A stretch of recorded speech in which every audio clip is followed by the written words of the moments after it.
Assalamualaikum warahmatullahi wabarakatuh. Apa kabar Sobat Lead Awakening semuanya? Semoga kalian semua dalam keadaan sehat jasmani dan rohani, tidak kurangan satu apapun. Amin ya robbal alamin.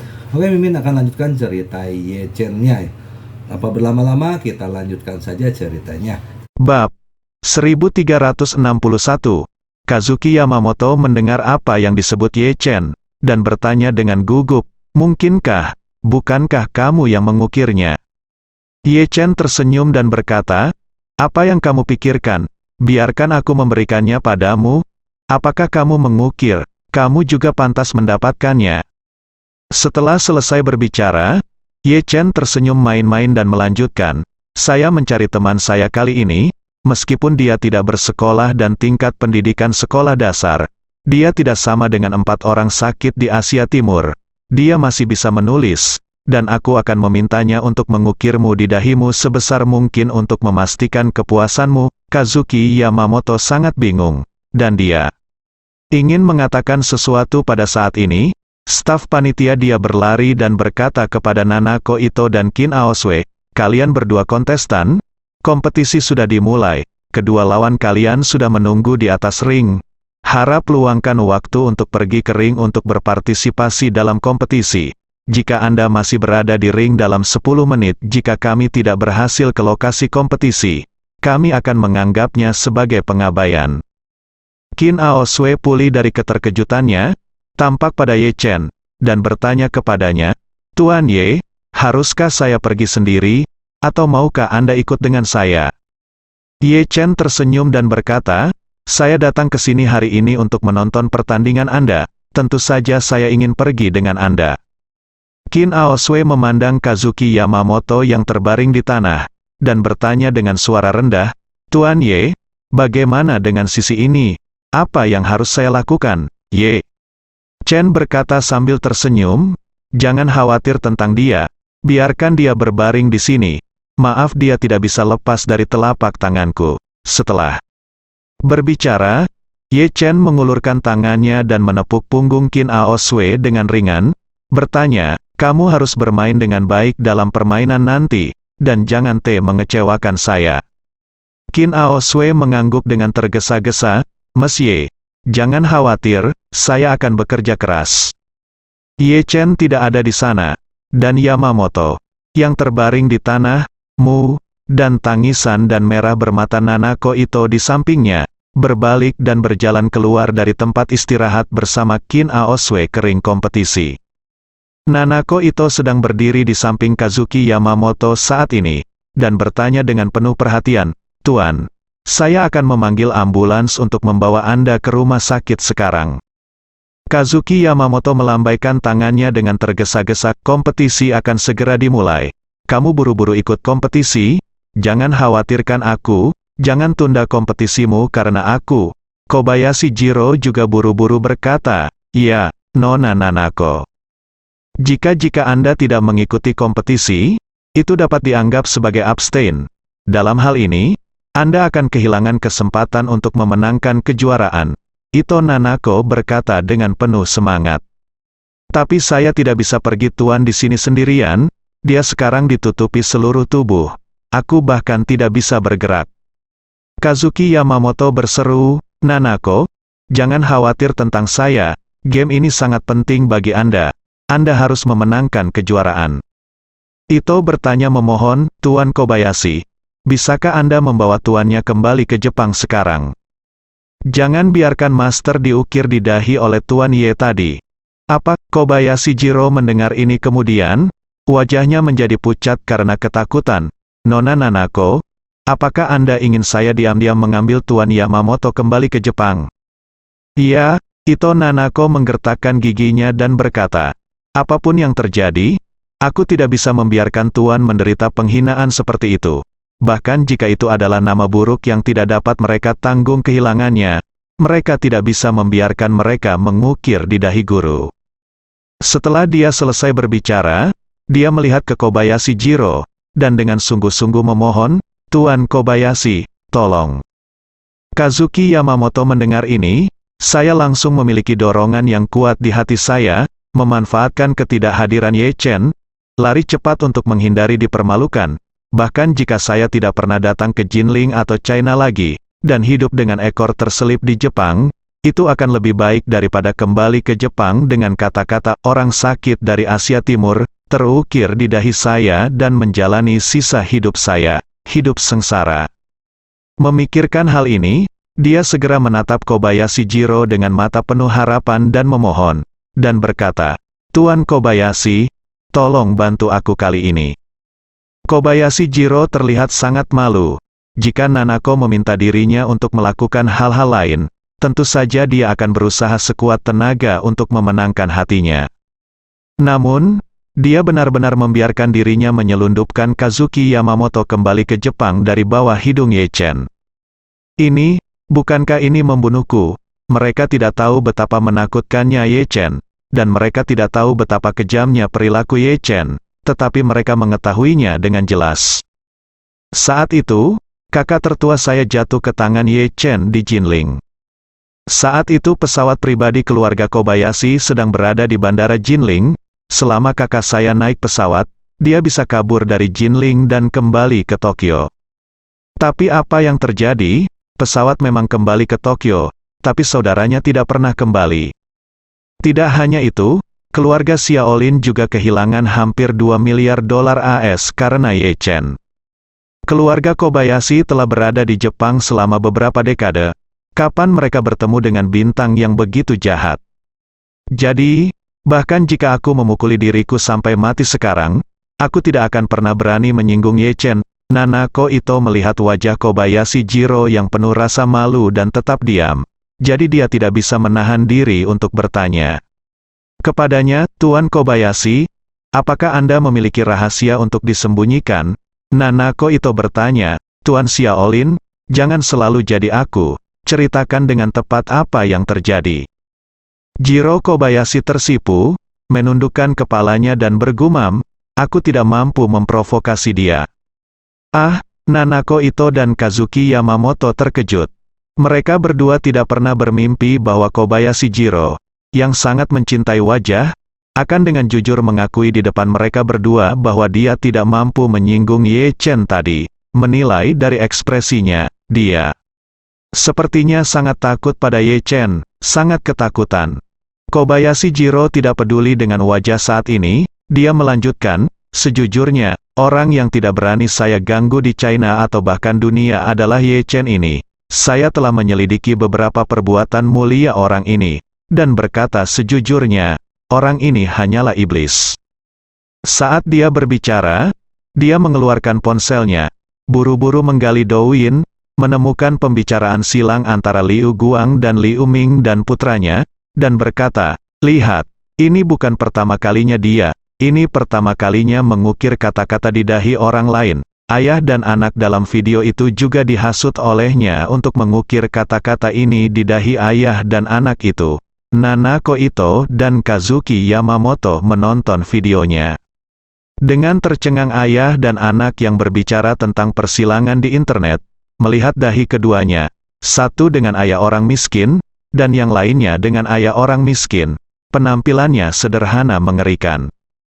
Kobayashi Jiro memperkenalkan dengan rasa takut yang masih ada. "Menurut penyelidikan saya, pasangan ayah dan anak ini membuat marah Ye Chen satu demi satu. Itulah mengapa Ye Chen mengukir kata-kata ini. Selain itu, Ye Chen telah melakukan banyak kejahatan. Kejahatannya terlalu banyak untuk dilakukan. Daftar. Jika saya benar-benar membantu Tuan Yamamoto melarikan diri dari Tiongkok hari ini, apakah kita berdua dapat melarikan diri? Bahkan jika kita melarikan diri, dia pasti akan menjadi lebih buruk dan mendapatkan semuanya kembali." Melihat pembicaraan silang Liu Guang dan Liu Ming, Nanako Ito dan Kazuki Yamamoto merasa malu. Nanako Ito akhirnya mengerti apa yang dimaksud Kobayashi Jiro ketika dia berkata dia tidak bisa menyinggung Ye Chen. Kebanyakan orang mungkin tidak dapat menyinggung bintang jahat semacam ini, dan yang lebih penting, itu masih berada di wilayah mereka. Pada saat ini, Nanako Ito menangis, dan berkata, "Bagaimana kalau saya menelepon ayah saya dan membiarkan dia memikirkan caranya?" Kobayashi Jiro dengan ramah membujuk, "Nona Nanako, bahkan jika Anda menelepon Tuan Ito, telepon Tuan, Ito tidak ada hubungannya. Bahkan jika Tuan Ito segera berangkat, terbang dari Tokyo ke Jinling, perjalanan akan memakan waktu setidaknya 2 atau 3 jam. Tetapi paling lama setengah jam, orang-orang Ye Chen mungkin tiba, dan dia tidak ada di semua jalan. Meskipun keluarga Ito sangat kuat di Jepang, pengaruh mereka di Jinling sangat minim. Belum lagi Nanako Ito, kalaupun ayahnya Yuhiko Ito datang, dia mungkin akan langsung dibacok sampai mati oleh adik laki-laki Hongwu. Inilah alasan mengapa naga yang kuat tidak mengalahkan ular lokal. Bahkan jika dia memiliki puluhan ribu adik laki-laki di Jepang, berapa banyak yang bisa dikirim ke Jinling? Dalam satu pesawat, 2 atau 300 orang akan duduk ketika mereka kelelahan, dan begitu 2 atau 300 orang mendarat, adik laki-laki Hongwu dapat memotong mereka menjadi pasta daging tanpa tindakan Ye Chen sama sekali. Saat dia berbicara, staf datang untuk mendesak lagi, Nona Ito, masih ada 3 menit lagi. Jika Anda masih tidak bermain, wasit akan mengumumkan bahwa Anda abstain. Kazuki Yamamoto menghela nafas dan berkata, itu saja, itu saja mungkin ini takdirku, Nanako, jangan khawatirkan aku lagi. Cepat pergi ke kompetisi. Ito Nanako menangis dan berkata, Tuan, bagaimana aku bisa berpartisipasi dalam kompetisi dengan keadaanmu saat ini? Kazuki Yamamoto berkata, tidak ada gunanya kamu menjagaku di sini. Kamu tidak bisa membuatku berdiri lagi, dan kamu tidak bisa menghentikan Marvin yaitu membiarkan orang mengukir kata-kata di dahiku. Sebaliknya, jika kamu tetap di sini, itu juga akan menyebabkan Anda yang paling saya banggakan. Saya tidak ingin Anda mundur tanpa perlawanan. Kobayashi Jiro juga membujuk, Nona Ito, Anda harus pergi ke kompetisi secepat mungkin. Jika Anda memenangkan kompetisi-kompetisi, Tuan Yamamoto akan kembali padamu, aku bisa mendapatkan kenyamanan. Benar, Kazuki Yamamoto berkata dengan tajam. Jika kamu tidak memilih seperti ini, maka aku akan berpura-pura bahwa aku tidak pernah menerimamu sebagai magang dalam hidup ini. Mendengar ini, Nanako Ito mengepalkan tinjunya dan menggertakkan giginya. Tuan, jangan khawatir, saya pasti akan menang. Setelah mengatakan itu, dia segera berdiri, berjalan keluar dari tempat istirahat dengan cepat, dan langsung menuju cincinnya. Saat ini, pertandingan Kin Aoswe sudah dimulai. Kali ini dia bermain melawan unggulan ketiga dari seluruh pertandingan, Joanna dari Brasil. Joanna ini tinggi dan kuat, dengan otot yang sangat kuat. Meskipun dia adalah unggulan ketiga dalam kompetisi ini, dunia luar secara umum optimis bahwa dia dapat mengalahkan unggulan kedua dalam kompetisi ini dan menjadi runner-up. Oleh karena itu, tidak ada yang percaya bahwa Kin Aoswe bisa mengalahkan favorit runner-up ini. Namun, pemandangan yang menakjubkan segera muncul. Di atas ring, begitu Joanna muncul, dia melancarkan serangan sengit ke Kin Aoswe. Dia merasa bahwa kekuatan Kin Aoswe sama sekali tidak perlu ditakuti. Jika dia ingin memastikan kekuatan fisik dan energi yang cukup untuk mengatasi kompetisi lanjutan, cara terbaik adalah mengalahkan Kin Aoswe dalam waktu sesingkat mungkin. Hanya dengan cara ini Anda dapat mempertahankan kekuatan fisik Anda semaksimal mungkin. Namun, dia tidak pernah bermimpi bahwa kelincahan fisik Kin Aoswe ini sangat tinggi. Dalam waktu singkat, saya dengan cepat meninju dan menendangnya beberapa kali, tetapi dia dengan mudah menghindari semua serangan yang ganas dan cepat ini. Tepat ketika dia tidak tahu mengapa, Kin Aoswe tiba-tiba melakukan tendangan keras. Karena tubuhnya baru saja menyerap obat ajaib yang diberikan oleh Ye Chen, dan juga sedikit diperkuat dan diubah oleh Ye Chen dengan energi spiritual.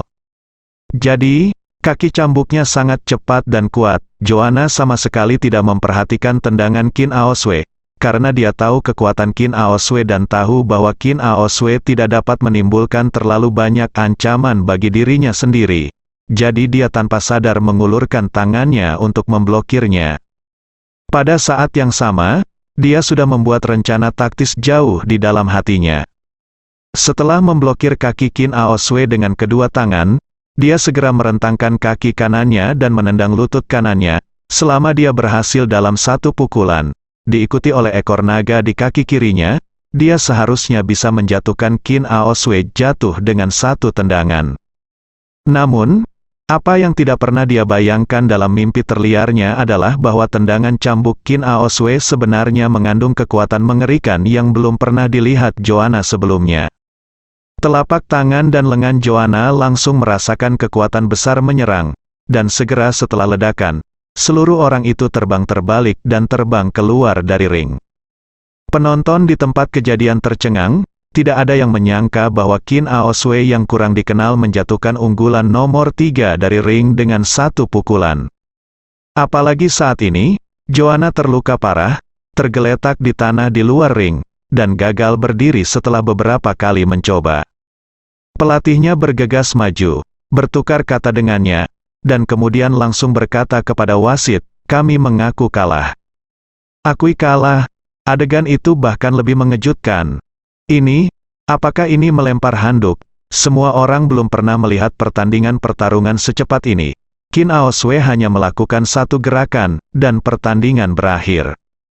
Qin Gang sedikit bingung. Sebagai seorang ayah, dia tahu berapa berat putrinya. Dia pikir akan sangat sulit bagi putrinya untuk menang melawan Joanna, bahkan jika dia memiliki bimbingan Tuan Ye Chen. Tapi saya tidak berharap untuk menang dengan mudah. Ye Chen menyaksikan dari samping dengan senyum di wajahnya, tanpa keterkejutan atau keterkejutan di ekspresinya. Karena dia sudah lama tahu bahwa Qin Aoswei saat ini tidak lagi sama. Dengan kekuatannya saat ini, dia benar-benar dapat menghancurkan Joanna, dan bahkan unggulan nomor 1 dan favorit untuk memenangkan kejuaraan, Nanako Ito. Ketika saya bertemu Nanako Ito barusan, Ye Chen mungkin telah melihat kekuatannya, dan tidak ada yang benar-benar kuat tentang dirinya. Hanya saja kungfu murid asing itu telah dipraktikkan secara ekstrim. Qin Aoswei sebelumnya secara alami jauh dari lawannya, tapi sekarang dia jauh dari lawan Qin Aoswei. Dan saat ini, di arena lain, Nanako Ito baru saja memulai pertarungan sengitnya. Keberuntungannya sangat bagus. Lawan yang dia tugaskan kali ini bahkan bukan pemain unggulan 5 teratas, dan kekuatannya jauh lebih lemah darinya. Namun, karena yang dia pikirkan hanyalah cedera tuannya Kazuki Yamamoto, dia sedikit linglung, dan akibatnya efektivitas tempurnya menjadi sangat lemah. Apalagi sosok Ye Chen muncul di hatinya dari waktu ke waktu. Meskipun Ye Chen melukai tuannya dan ingin mengukir kata-kata di dahinya, yang membuatnya sangat marah, tetapi dia tidak bisa tidak memikirkan telapak tangan yang Ye Chen hancurkan tuannya. Kungfu macam apa itu?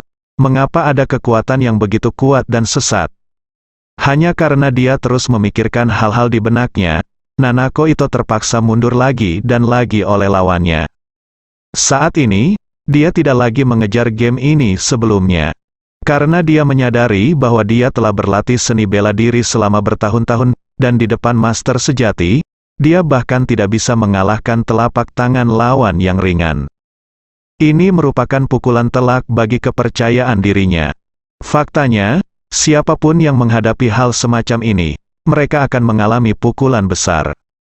Yang hancur bukan hanya kepercayaan dirinya sendiri, tapi juga keyakinannya yang sudah lama ada.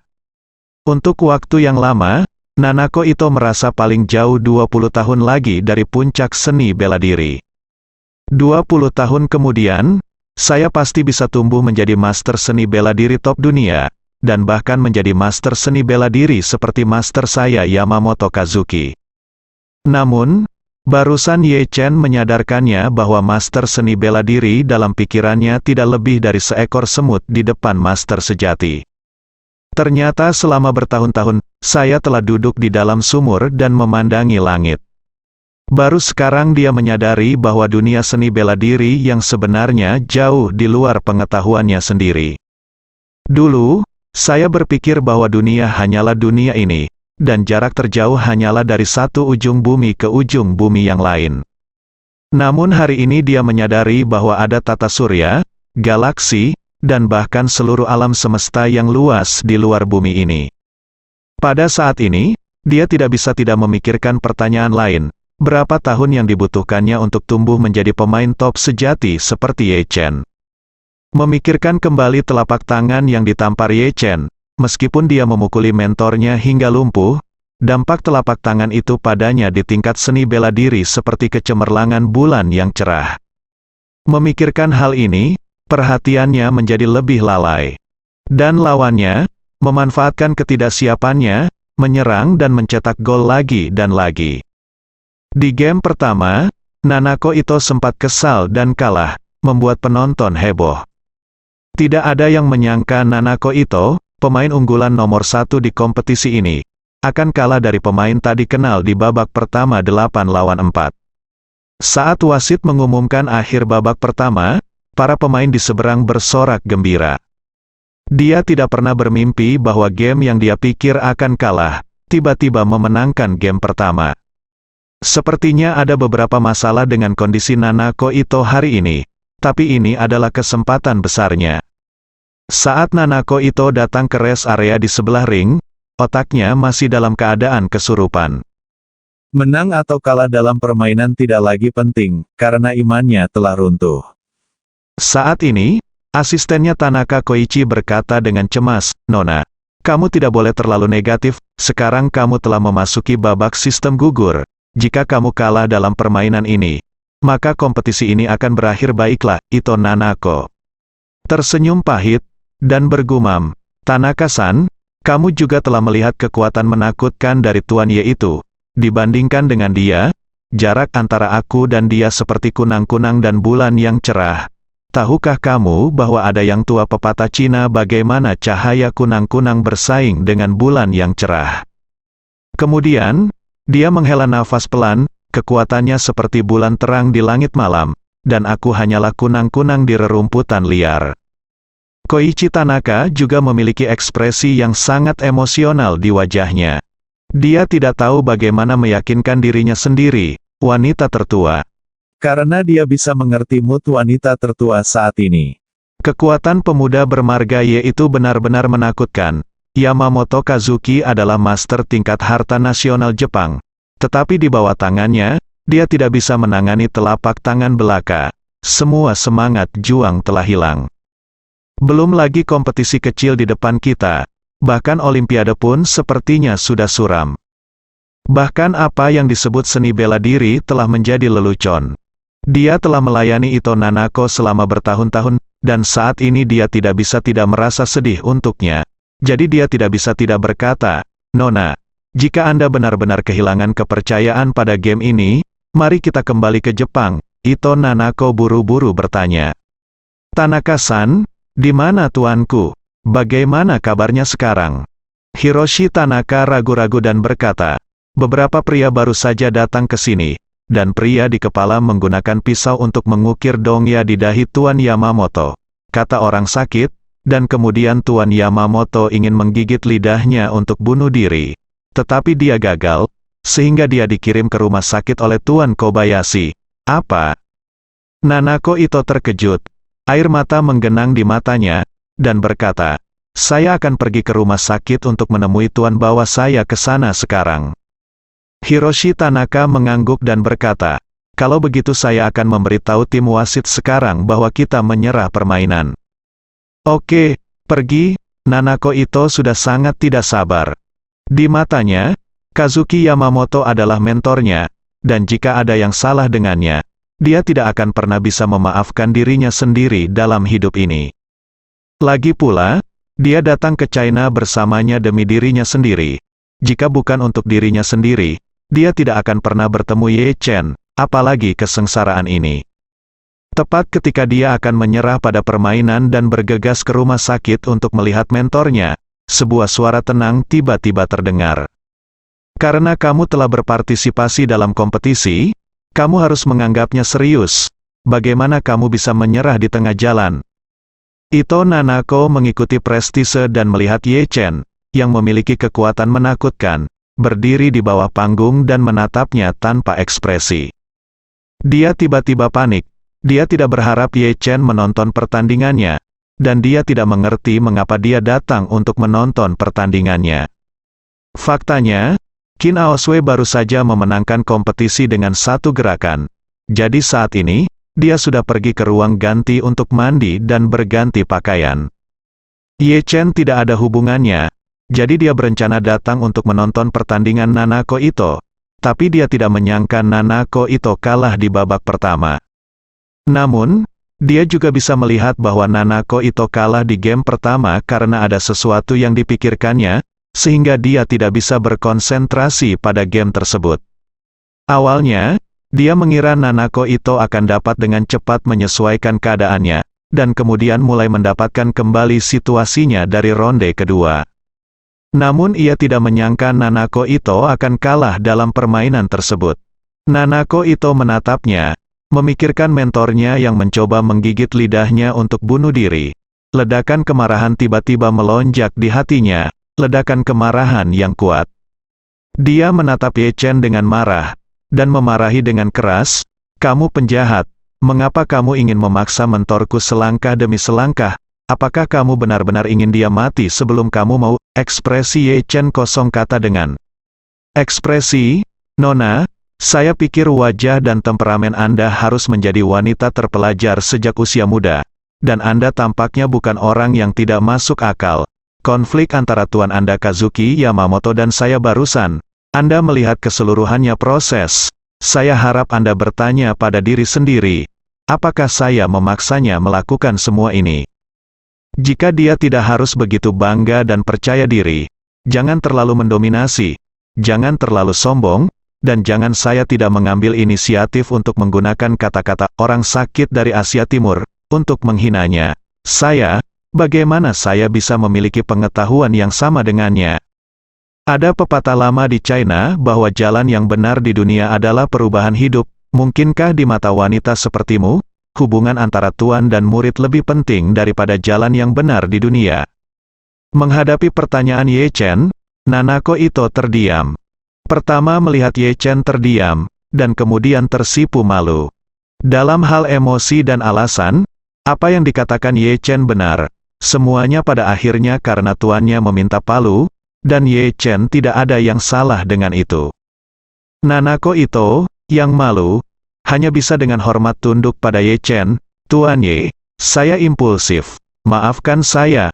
Pada saat yang sama, "Tolong jangan menilai saya seperti saya." Ye Chen sedikit mengangguk.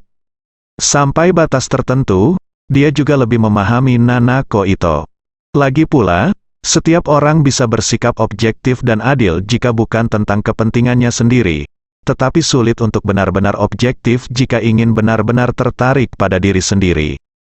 Seperti ketika anak orang lain melakukan kesalahan, saya selalu berharap dia bisa belajar cukup banyak. Tetapi ketika anak saya sendiri melakukan kesalahan, saya selalu berharap semua orang bisa memaafkannya dan memberinya kesempatan lagi. Kazuki Yamamoto adalah mentor Nanako Ito. Budaya tradisional Jepang dan Tiongkok sangat erat kaitannya. Orang-orang dari kedua negara memperhatikan untuk menghormati guru. Oleh karena itu, Nanako Ito menghormati dan menjaga Kazuki Yamamoto. Mengerti. Tapi ini hanya bisa dimengerti.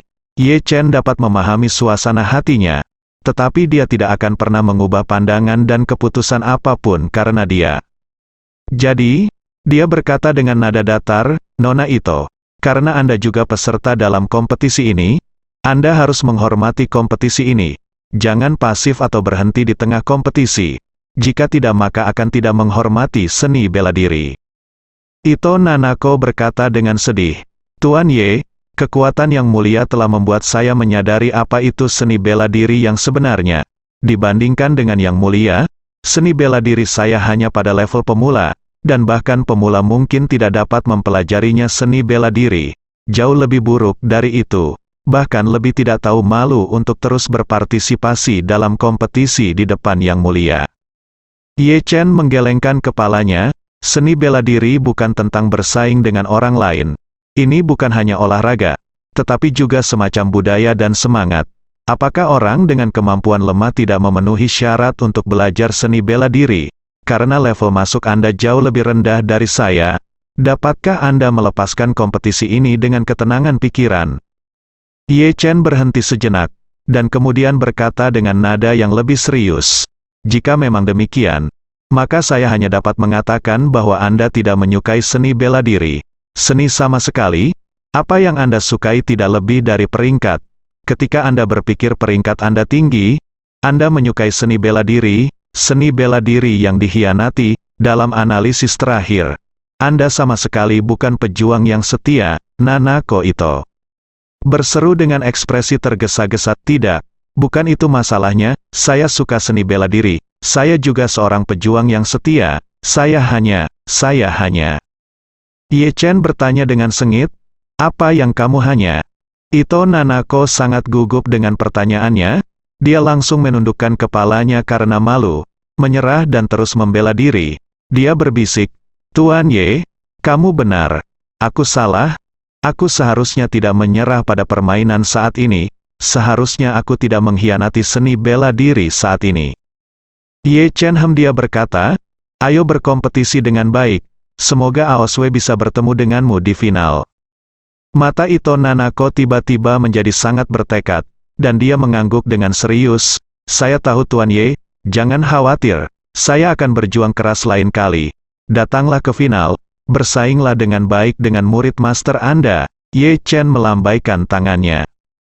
Aoswee bukan murid saya, dia adalah teman saya, atau tegasnya, dia adalah putri teman saya hanya sementara jadilah pelatihnya, berikan saja nasihatnya. Ito Nanako bertanya dengan heran, Tuan Ye. Bukankah Anda seorang pelatih profesional? Ye Chen berkata sambil tersenyum, tentu saja tidak, saya hanya gelandangan pengangguran tanpa pekerjaan apapun. Menganggur? Wajah Nanako Ito penuh keterkejutan dan ketidakpercayaan. Ye Chen yang luar biasa kuat ternyata adalah gelandangan pengangguran tanpa pekerjaan. Tepat ketika dia ingin terus meminta informasi lebih lanjut, wasit melangkah ke atas ring dan berkata, hitungan mundur ke game kedua adalah 30 detik. Ye Chen berkata kepada Nanako Ito, konsentrasilah pada game, aku akan pergi pertama. Tuan Ye, apakah Anda akan pergi? Nanako Ito tiba-tiba merasakan kehilangan di hatinya. Ye Chen berkata saat ini, oh, ngomong-ngomong, taruhan Kazuki Yamamoto sudah berakhir. Setelah dia keluar dari rumah sakit, dia bisa meninggalkan Jinling dengan bebas. Aku kembali, Nanako Ito sedang menatap punggungnya, dan Koichi Tanaka buru-buru mendesaknya, Nona, saatnya bermain, apakah Anda ingin melanjutkan kompetisi? Kompetisi tentu saja, Nanako Ito tiba-tiba ingin kembali dengan semua pertarungannya semangat. Dia berkata dengan mata tegas dan nada tegas, saya pasti akan maju ke final dan bersaing dengan Qin Aoswee secara langsung, saya tidak akan pernah membiarkan Tuan Ye meremehkan saya. Ye Chen pergi di luar gimnasium pada saat itu, Qin Gang dan Qin Aoswee sudah menunggu di sini. Melihat Ye Chen keluar, Qin Gang buru-buru melangkah maju dan berkata dengan hormat, Tuan Ye, saya tidak berharap Aoswee membuat kemajuan besar di bawah pelatihan Anda. Qin sangat berterima kasih, Ye Chen berkata dengan ringan, Qin pokoknya. Ada tidak perlu bersikap sopan antara kamu dan aku. Aoswee bukan hanya putrimu, tetapi juga temanku. Hal kecil ini harus dilakukan di antara teman-teman. Qin Gang tidak bisa menahan diri untuk tidak memandang Qin Aoswee, dan berkata dengan penuh semangat. Emosi, Aoswee lihat betapa Tuan Ye sangat mencintaimu, kamu harus mendengarkan kata-kata Tuan Ye di masa depan dan melayani Tuan Ye dengan sepenuh hati, mengerti? Qin Aoswee berkata dengan lantang tanpa ragu, Ayah, jangan khawatir, Aoswee ingin mengikuti Tuan Ye dalam hidup ini, mematuhi perintah Tuan Ye, dan membalas kebaikan Tuan Ye dengan sepenuh hati. Ye Chen berkata sambil tersenyum, tidak perlu untuk bersikap sopan antara Anda dan saya. Berlatih keras, memenangkan kompetisi ini dan memenangkan kejuaraan adalah hadiah terbaik untuk saya. Qin Aoswee berkata dengan sangat serius, Tuan Ye, Aoswee tidak yakin akan memenangkan kejuaraan pada awalnya. Tapi sekarang, Aoswee memiliki kekuatan penuh. Saya yakin, kekuatan Aoswee saat ini lebih dari beberapa kali lebih kuat dari sebelumnya. Dan semua ini berkat obat ajaib yang diberikan Tuan Ye kepada Aoswee, dan bantuan Anda dalam membimbing obat untuk Aoswee, Ye Chen. Tertawa dia tersenyum. Jika Anda berbicara dengan saya dengan sangat sopan lagi di masa depan, maka saya akan mempertimbangkan untuk menjauh dari Anda. Ah, Jangan lakukan itu, Tuan Ye. Qin Ao Sui tiba-tiba menjadi cemas, dan berkata dengan mata merah, Ao Yao, bisakah Sui tidak bersikap sopan padamu di masa depan? Kamu tidak boleh mengasingkan Ao Sui. Ye. Chen mengangguk, ingat apa yang kamu katakan, jangan terlalu sopan padaku di masa depan. Ao Sui pastikan untuk mengingatnya. Qin Ao Sui buru-buru setuju, dan Qin Gang di samping berkata, Tuan Ye, mengapa Anda tidak pergi ke rumah Anda untuk makan ringan? Ye Chen melambaikan tangannya, saya menang jangan pergi hari ini. Masih ada beberapa orang di pabrik farmasi. Untuk masalah ini, saya meminta Wei Liang untuk mengundang juru bicara untuk datang dan menemuinya. Untuk mendukung Ji Uxuan Wei San, Gu Qiuyi membawa asisten dan pengawalnya ke Jinling dengan pesawat. Karena keluarga Gu adalah keluarga terbesar ketiga di Yanjing dan kekuatan mereka secara keseluruhan sangat kuat, Gu Qiuyi selalu membawa jet pribadinya sendiri saat keluar. Di satu sisi, mudah dan nyaman, dan yang lebih penting, memiliki privasi yang kuat. Untuk bintang besar seperti dia, dimanapun dia muncul di kota manapun di seluruh negeri, itu akan menimbulkan sensasi yang luar biasa. Jika Anda ingin tidak menonjolkan diri, Anda harus menghindari mata dan telinga paparazi dan penggemar media. Jadi naik jet pribadi menjadi pilihan pertamanya untuk pergi keluar. Setelah pesawat tiba di Jinling, Wei Liang pergi untuk menyambutnya secara pribadi, dan membawa Gu Qiuyi dan rombongannya ke Ji Uxuan Pharmaceutical. Awalnya, Wei Liang berencana mengatur agar mereka menginap di Hotel Shangri-La dulu, istirahat dulu, dan membicarakan pekerjaan besok. Namun, Gu Qiuyi bersikeras untuk langsung pergi ke pabrik farmasi Ji Uxuan Pharmaceutical. Ini adalah dukungan pertama Gu Qiuyi untuk obat-obatan, dia sendiri sangat mementingkan hal ini dan juga sangat berhati-hati. Oleh karena itu, pikiran pertamanya adalah memeriksa bengkel produksi perusahaan farmasi ini untuk melihat apakah itu perusahaan yang cukup formal. Ketika Ye Chen pergi ke Ji Uxuan Pharmaceutical, Gu Qiuyi sudah mulai memeriksa lini produksi Ji Uxuan Pharmaceutical di bawah kepemimpinan Wei Liang. Pendahulu Ji Uxuan Pharmaceutical adalah Weiss Pharmaceutical, dan Weiss Pharmaceutical adalah perusahaan farmasi besar dengan nilai pasar beberapa miliar, baik lini produksi maupun proses produksinya telah mencapai standar kelas 1 dalam negeri. Ditambah dengan efek obat dari bubuk Ji Uxuan Wei, Gu Qiuyi secara pribadi telah mengalaminya, jadi tidak ada yang perlu dikhawatirkan. Oleh karena itu, meskipun dia sudah mengambil keputusan, dia bersedia menjadi juru bicara citra Ji Uxuan Wei San. Pada saat ini, ketidaknyamanannya yang disebabkan oleh ketidakseimbangan limpa dan perut menjadi semakin intens, dan melihat tas Ji Uxuan Wei San dengan cepat dikemas di jalur produksi di sekelilingnya, dia bertanya kepada Wei Liang, Tuan Wei, bisakah Anda beri aku Ji Uxuan Wei San dulu? Limpa dan perutku akhir-akhir ini kurang baik. Setelah makan sebungkus Ji Uxuan Wei San, ada peningkatan yang signifikan, tapi efek obatnya sudah lewat, jadi. Wei Liang berkata dengan serius, Nona Gu, sejujurnya, bos kami memiliki persyaratan yang ketat. Sebelum Wei San terdaftar secara resmi, kami harus mengawasi dan mengendalikannya dengan ketat. Jadi Anda tidak dapat memutuskan, atau Anda dapat menunggu dia datang dan lihat apa maksudnya. Chen Duoduo berkata dengan tidak puas, saya mengatakan bos Anda terlalu pilih-pilih, bukan, ini hanya beberapa bungkus obat. Apakah perlu begitu picik? Wei Liang buru-buru menjelaskan, Nona Chen, Anda salah. Paham? Bos kami tidak pilih-pilih, tapi hati-hati. Sebelum obat-obatan kami resmi dipasarkan, kami harus benar-benar menjaga agar tidak ada kebocoran obat-obatan rahasia.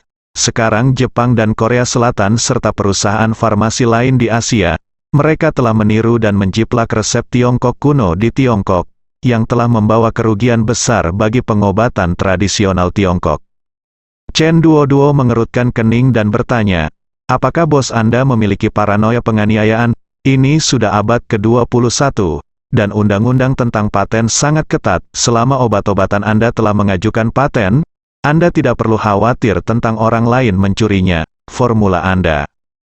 Wei Liang menggelengkan kepalanya dan berkata, Nona Chen masih tidak tahu apa-apa. Dalam industri farmasi saat ini, hanya obat sintesis kimia yang memiliki perlindungan paten yang ketat dan dapat diimplementasikan. Tanya Chen Duoduo. Obat sintesis kimia obat, apa maksudmu?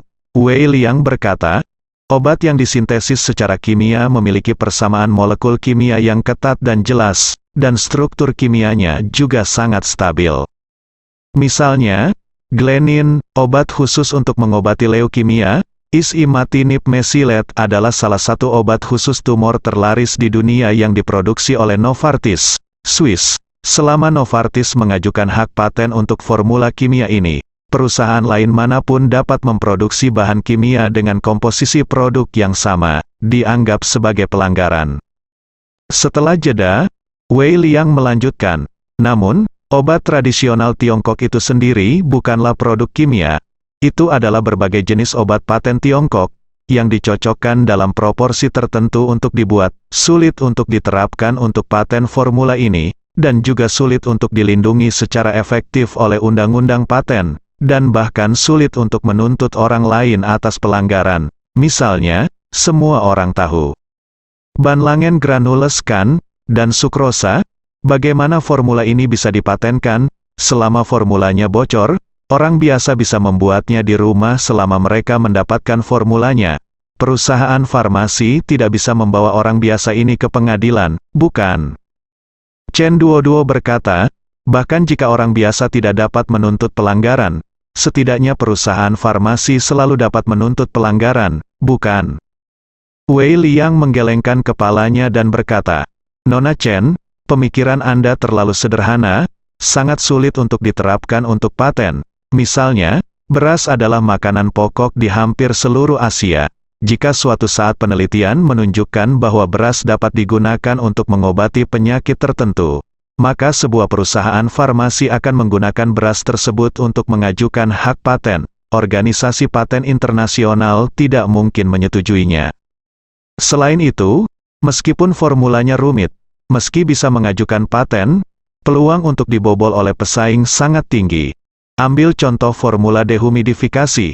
Selama beberapa penyesuaian dilakukan pada basis aslinya, misalnya, rasio dosis dengan sedikit perubahan, obat individu dapat diganti dengan bahan obat lain yang serupa, yang dapat dengan sempurna menghindari paten tanpa mempengaruhi kemanjuran obat. Jadi, dalam analisis akhir, perlindungan paten-paten China obat sangat lemah. Cara terbaik untuk menghindari pelanggaran adalah memenangkan tempat pertama dan membiarkan konsumen mengenali merek dan obat kita, sehingga meskipun pesaing meniru obat yang mirip dengan kita juga dapat merebut peluang di tingkat konsumen. Ini seperti Yunnan Baiyao, sebenarnya ada banyak jenis obat di pasaran yang memiliki efek mirip dengan Yunnan Baiyao, dan bahan serta formulanya pada dasarnya sama, fondasi massa. Jadi obat generik itu tidak bisa melukai dasar Yunnan Baiyao. Chen Duoduo meringkuk bibirnya, Anda telah mengatakan begitu banyak. Saya hanya ingin mengajukan pertanyaan, apakah resep Anda juga ditemukan dari resep Tiongkok kuno? Apakah ini berarti Anda juga menjiplak pencapaian Anda, nenek moyang? Wei Liang menggelengkan kepalanya, saya benar-benar tidak tahu tentang ini. Kamu tidak tahu? Chen Duoduo bahkan lebih bingung dan bertanya kepadanya, kamu memproduksinya sendiri obat? Dari mana resepnya berasal dari? Apakah kamu tidak tahu? Wei Liang berkata dengan serius, resepnya dari bos kita. Bosmu? Chen Duoduo bertanya dengan heran. Apakah bosnya seorang dokter? Dengan rasa hormat yang tak terbatas di wajah Wei Liang, dia berkata dengan emosi, bos kita adalah naga sungguhan di dunia. Hua Tuo. Apakah ada yang benar-benar berani menyebut gelar ini sekarang? Bersambung.